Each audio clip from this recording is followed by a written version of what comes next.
Medieval Islamic science has enriched the universal culture through numerous ingenious works. Unfortunately, though, our knowledge of many of these inventions is poor, for sources are scarce and sometimes contradictory. One of the inventions worth mentioning is the work of Hassan Al Rammah, who lived in the 13th century. In his book, Military Horsemanship and Ingenious War Devices, Al Rammah described a few advances like gunpowder and rockets. According to the sources, he is the inventor of the world's first operating torpedo. The Arab fleet had dominated the Mediterranean basin since the 7th century.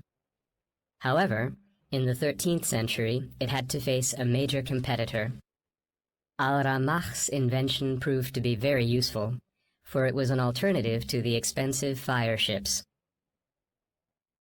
The body of the torpedo was made of two bent iron sheets, tightly fastened to each other. For better insulation, a felt layer was added between the two. The device, also called the egg, was packed with gunpowder and mixtures of various explosive materials. The torpedo was either driven by a single rocket, as per some sources, or by two rockets, according to other sources.